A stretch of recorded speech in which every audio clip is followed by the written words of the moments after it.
Salut les amis, c'est Rémi et aujourd'hui on se retrouve pour une nouvelle vidéo sur la formation pour apprendre à créer sa propre intégration avec Home Assistant. Aujourd'hui dans cette vidéo, je vais vous montrer comment gérer la configuration de notre intégration avec Home Assistant. Donc en fait, on a deux possibilités pour configurer notre intégration avec Home Assistant. On verra comment gérer la configuration de notre intégration avec le fichier de configuration .ykml, donc le fichier qu'on a ici.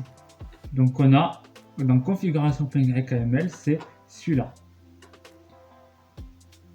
Dans la seconde partie de cette vidéo, on a la possibilité de la configurer avec le panneau d'intégration sur l'interface utilisateur.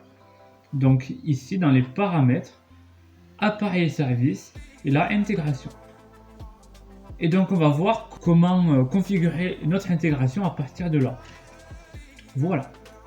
Donc on va commencer. Ce qu'on va faire dans notre fichier configuration.ykml. Moi j'aimerais que dans formation vidéo, on puisse mettre un prénom, un attribut prénom, et là marqué, je sais pas, Rémi. Et j'aimerais que dès que mon intégration va démarrer, dans la fonction setup, elle affiche dans les logs bonjour Rémi, bonjour suivi du prénom. Voilà. Donc pour faire ça, on va se rendre dans le repository d'exemple d'Home Assistant. Donc Home Assistant. Donc vous allez dans Home Assistant, example custom config. Voilà. Donc il est bien ce site, on en avait parlé dans la précédente vidéo, ça vous sert à avoir des exemples de configuration, des exemples d'intégration créés, comme Assistant a créé pour vous aider dans la création de votre intégration. Donc on va dans Custom Components, on va aller voir cette intégration là, MQTT Basic Sync. On va dans le fichier init.py et donc là, ce qu'on va faire, on va déjà importer ça, les annotations, ça peut servir. Voilà, donc ça on peut l'importer juste ici. On va importer Voluptuous, juste ici. Voilà, comme ceci. Voluptuous, c'est une librairie, si vous voulez, qui vous permet de gérer, si vous voulez, la configuration en mode YKML.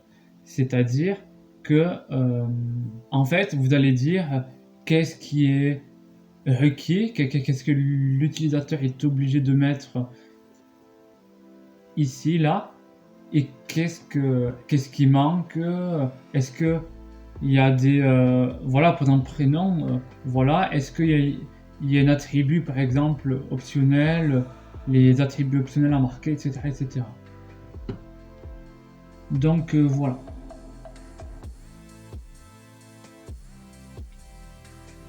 Donc là dans Voluptuous, on va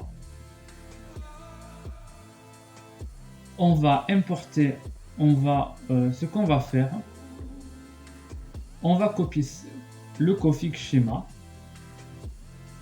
on va le coller, et voilà. Donc en fait, config schéma, c'est une variable, d'accord, qu'on ne doit pas changer, d'accord, on ne doit pas, c'est une variable, on est obligé de cette variable-là de l'appeler config schéma, on ne peut pas l'appeler autrement, c'est comme pour domaine. Et donc là, en fait, on lui dit, dans notre schéma, on peut mettre formation vidéo comme ceci, le domaine. Et à l'intérieur du domaine, donc ça va correspondre à ce qu'il va y avoir ici. Donc là, on va mettre, donc là je vais enlever ça, on fait vweb pour le volume Voluptuous, on va mettre .required, ça veut dire j'oblige l'utilisateur à mettre un paramètre prénom. Et ce paramètre là, ça va être une chaîne de caractères.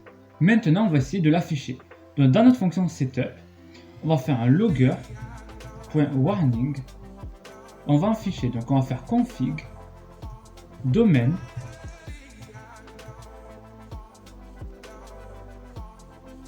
Quoique, on va afficher juste config pour vous montrer qu'est-ce que c'est.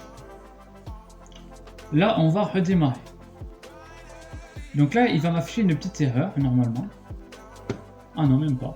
Si il vous affiche une erreur comme quoi prénom, la configuration est invalide, ce que vous faites, vous enlevez ça, vous l'enlevez, vous redémarrez Home Assistant, d'accord? Une fois que vous avez redémarré Home Assistant, vous le remettez et vous redémarrez Home Assistant pour que ça se prenne en compte, d'accord? Donc voilà. Donc moi ici dans Journaux, je peux voir que ça fonctionne bien. Donc là, j'ai bien un dictionnaire comme ça. Donc les dictionnaires sont un peu spéciaux avec comme assistant order dic. Mais en fait, ce qu'il faut retenir, c'est que config, si vous voulez, ça vous retourne toute la configuration que vous avez ici. D'accord? Donc pour accéder en fait au prénom, il faut accéder à formation vidéo et prénom. D'accord? C'est sous forme de dictionnaire. D'accord?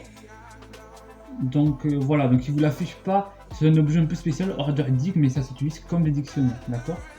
Donc là, vous faites config, domaine, voilà, donc config domaine, donc pour dire que domaine c'est formation vidéo, ouais, donc j'accède à ça, et là j'accède au prénom, donc je rajoute prénom.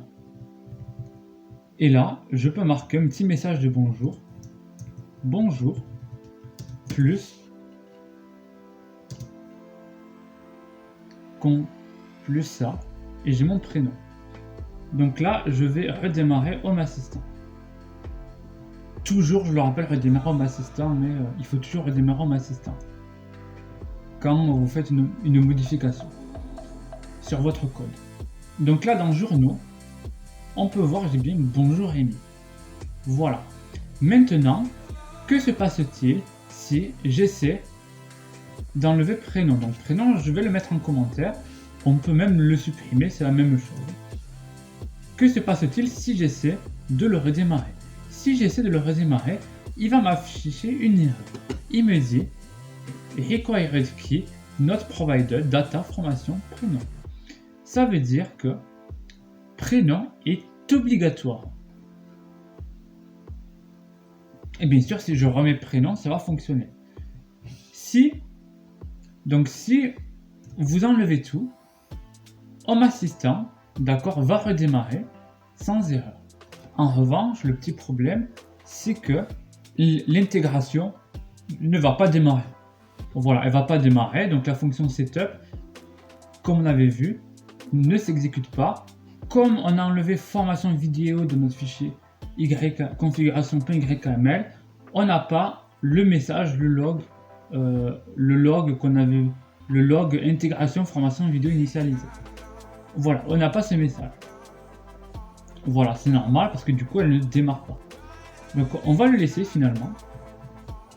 Formation vidéo. Et on va laisser le prénom car il est obligatoire. Amy. Jusque là c'est bon. Et maintenant on peut le redémarrer tranquillement. Donc là, voilà, donc là j'ai obligé de mettre le... Donc là, vol.required, j'ai obligé de mettre le prénom. D'accord? Le prénom est obligatoire et c'est obligatoire qu'il soit de type string. Voilà, c'est obligatoire. Le prénom doit être de type string. Vous pouvez mettre int si vous voulez que ce soit un entier. Vous pourrez regarder la documentation vous pouvez regarder la documentation de Voluptuous en ligne, du module en ligne. Voluptuous, Python, vous mettez.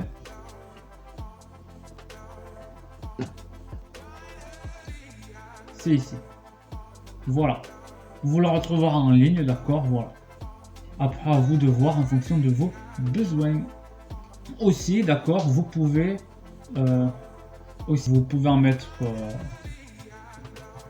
en mettre plusieurs, hein. Vol required, non, et c'est de type str par exemple. Moi ça je ne vais pas le faire. Ça je ne vais pas le faire, voilà.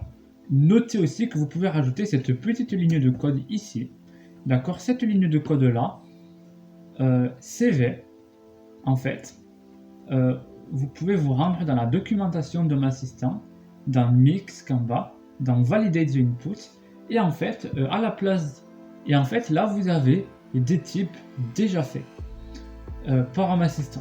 Donc, par exemple, vous avez booléen. vous avez cv.string. cv.string, là vous pouvez mettre au lieu de str cv.string.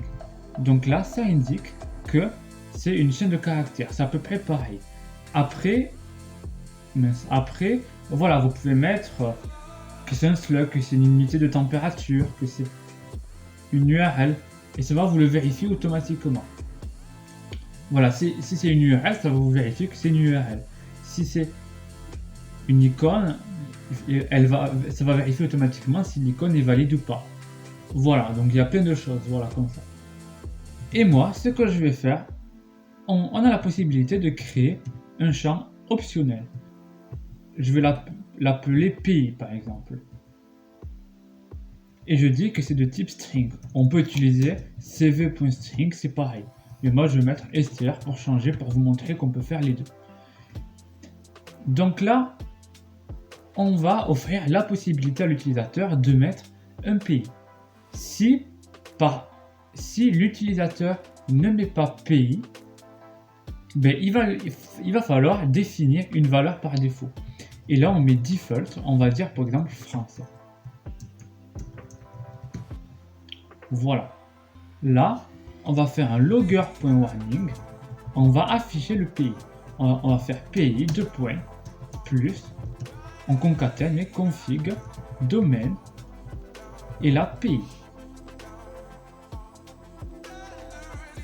Voilà. Là, on va redémarrer Home Assistant. Home Assistant est redémarré. Dans votre fichier configuration.yml, vous regarderez, il n'y a pas l'attribut pays tel qu'on l'a mis ici. Donc voilà, donc en fait on n'a pas mis de pays, ça on ne l'a pas mis, ça on ne l'a pas mis. Donc voilà, donc dans nos paramètres, dans les logs, on peut regarder, on voit bien le pays c'est France. Par contre, si je marque pays, comme je marque Allemagne, je vais redémarrer et vous allez voir qu'il va y avoir marqué Allemagne. Voilà, on a bien marqué Allemagne, donc ça fonctionne bien. On a fini la première partie de cette vidéo, la configuration de notre intégration en YAML. On va commencer la seconde partie. Pour cette seconde partie de vidéo, on va voir comment utiliser les config flows. Les config flows, ça permet de créer, si vous voulez, de configurer votre intégration par cette interface-là. Donc, on va commencer. On va dans les développeurs, ici, là, dans la documentation de Assistant, on va dans Building Intégration et on va dans Configuration. Donc là, en fait, il me dit déjà de mettre à jour le manifeste et de dire config flow true. Donc, config flow true. Donc, je mets dans mon manifeste, je l'ajoute, je mets une virgule, entrée, et je l'ajoute. Je mets config flow entre guillemets, ça serait mieux. C'est obligatoire. Et donc là, ça sert à dire on utilise les config flow. Ça veut dire on permet à l'utilisateur de configurer l'intégration par cette page-là. Donc là, ce qu'on va faire,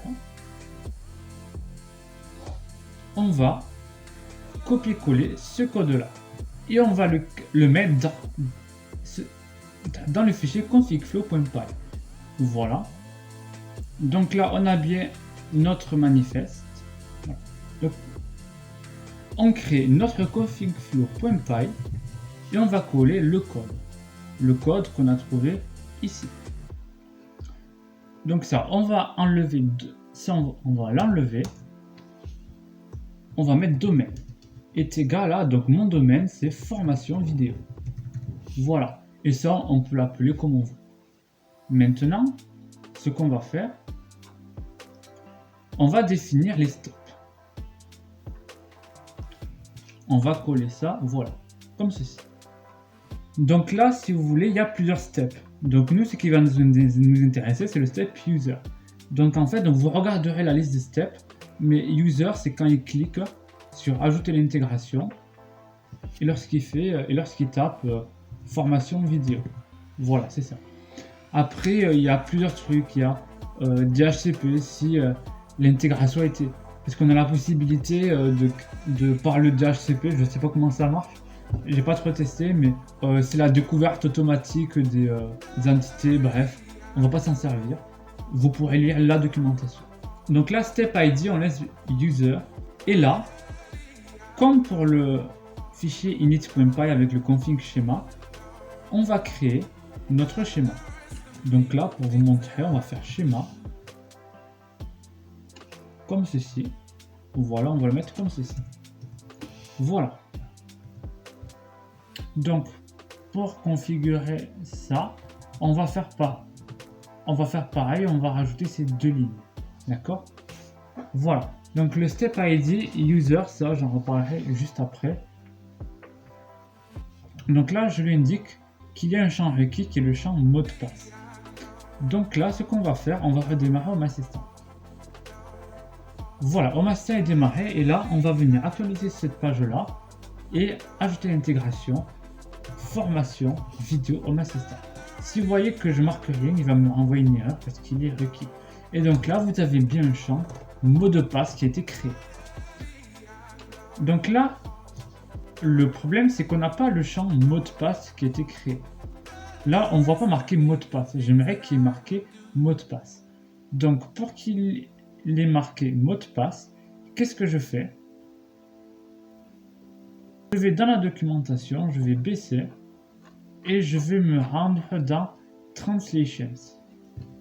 Je vais copier ce fichier-là que je vais coller dans un fichier que je vais créer qui va s'appeler strings.yml.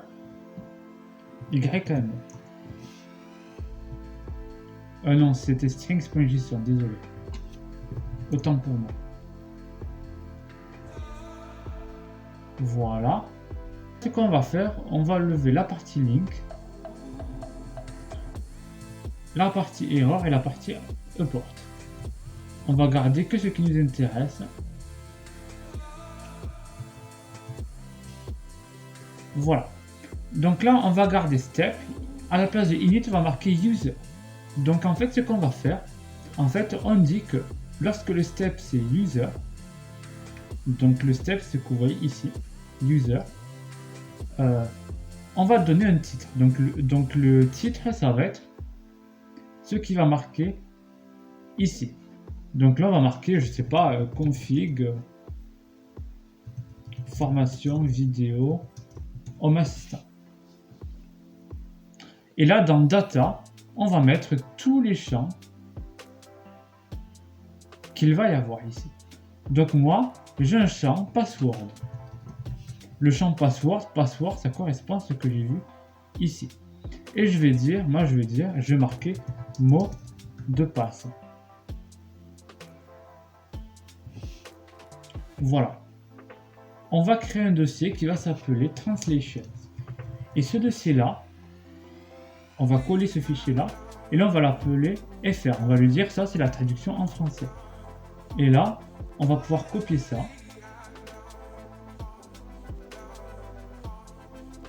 Le coller et mettre la traduction en anglais. Donc là, il y a des formats spécifiques à vous de regarder dans la documentation, mais voilà. Et donc en anglais, on va mettre, au lieu de password, on va marquer de mot de passe, on va marquer password. Voilà. Maintenant, on va redémarrer Home Assistant et on va voir les modifications. Donc là, vous pouvez voir si j'ajoute l'intégration, formation vidéo, Home Assistant, je vois bien le champ mot de passe créé. Et ce qui est bien, c'est que si je mets mon interface en anglais, je sais pas comment je fais, ici anglais, English, oui, voilà.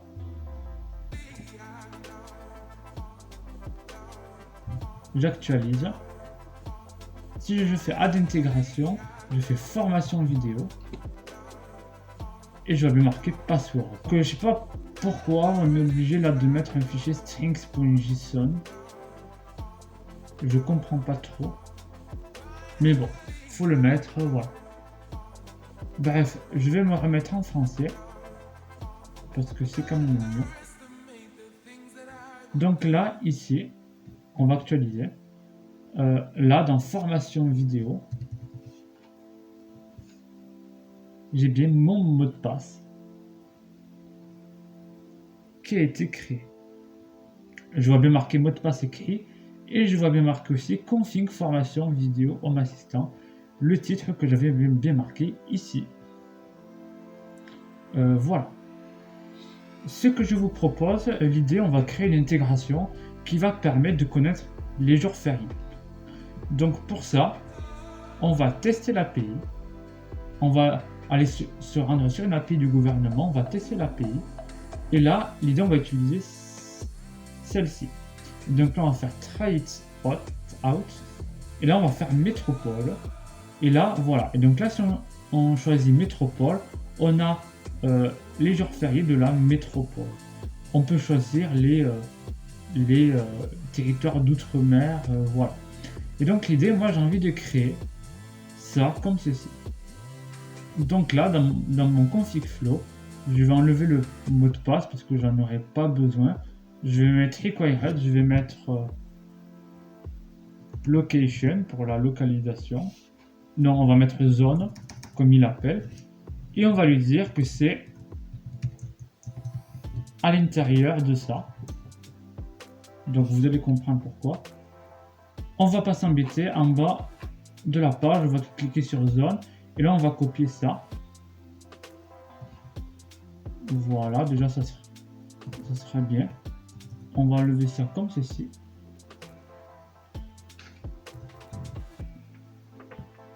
Voilà, là on va mettre des doubles quotes, des guillemets, des doubles guillemets, et voilà. Là, on va tout de suite là dans notre fichier strings.json mettre zone, et là je peux marquer zone. Pareil en français. Et là on va mettre zone, voilà. On va pas faire la version anglaise parce que j'ai pas trop envie de traduire pour le moment, c'est pas trop le but de cette vidéo.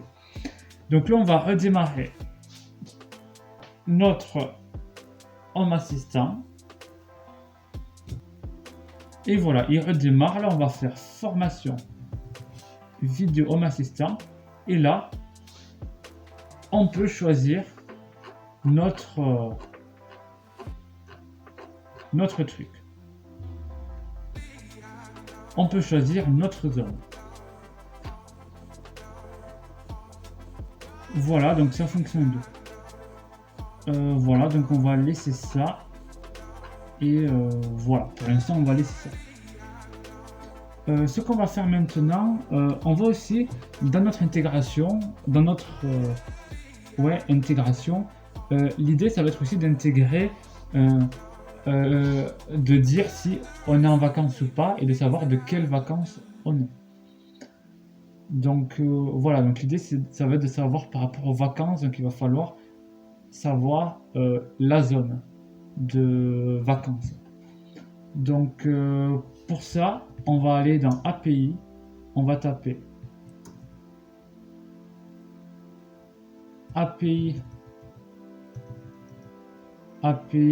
Gouv.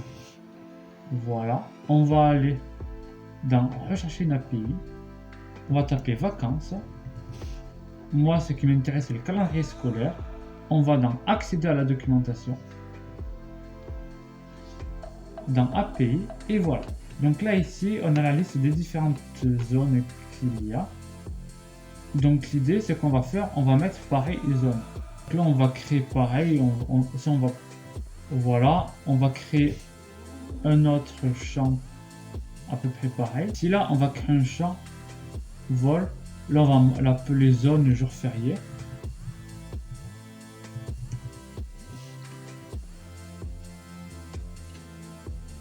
Zone vacances.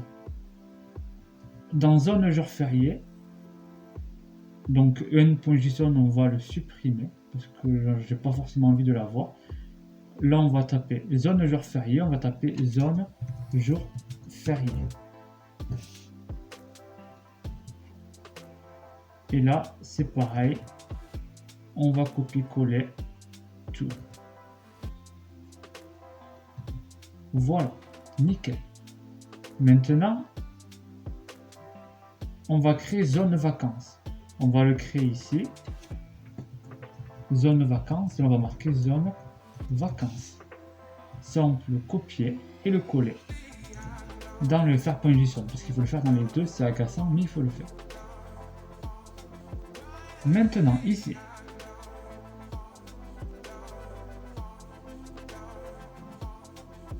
là, on va mettre exactement ce qu'il demande.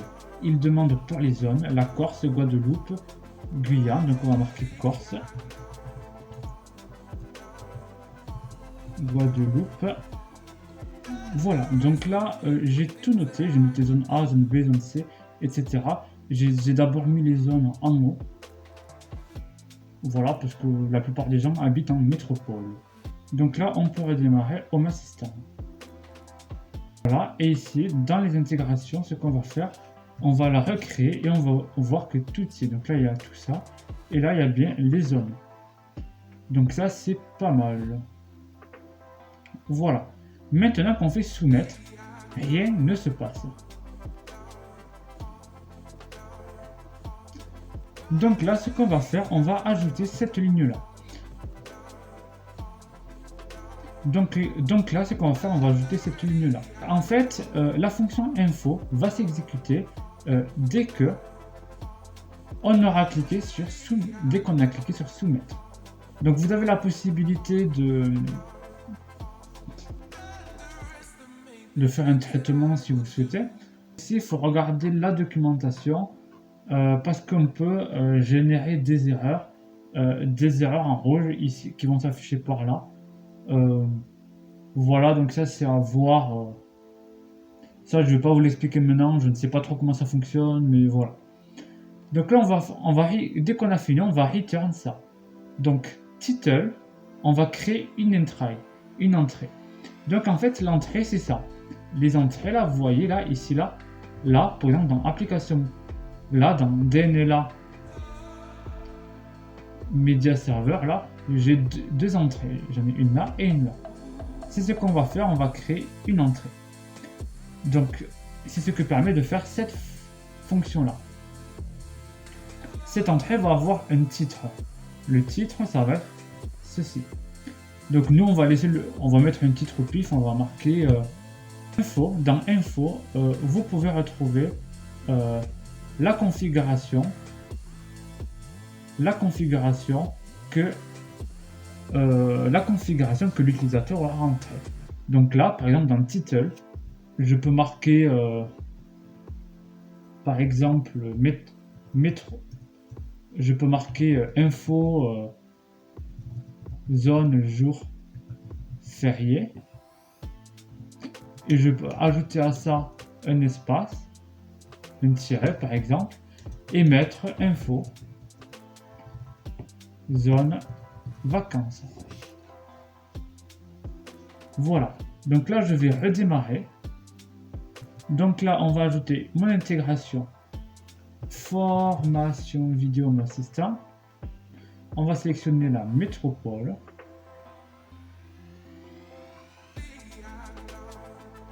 On va soumettre. Il me dit configuration créée pour métropole zone A. Ça, c'est le titre qu'on a donné. Terminé. On peut voir ça fonctionne. Il y a marqué échec de la configuration, mais ça, c'est normal. Maintenant, en fait, on va aller dans notre fichier init.py. On avait une fonction setup. Cette fonction setup s'exécute uniquement lorsqu'on utilise la configuration YAML. Mais on a une autre fonction, la fonction async setup and try. Donc cette fonction-là, c'est la même fonction que setup, sauf que elle va d'ailleurs return true, sauf que là, je vais changer config and try en config juste parce que je préférais. Mais en gros, cette fonction-là, ça fait exactement la même fonction que setup, sauf que elle va s'exécuter pour chaque entrée qu'il va y avoir. Donc, je vais vous montrer ça. Donc là, ce qu'on va faire, on va faire un logger. on va faire point warning, on va afficher, on va juste afficher config, d'accord? On va redémarrer Home Assistant et on va voir les changements. Là, vous allez voir que si on actualise, là, il n'y aura pas d'erreur dans Métropole Zone A. Et donc là, vous allez voir dans les journaux, vous avez bien un config and try qui va se faire.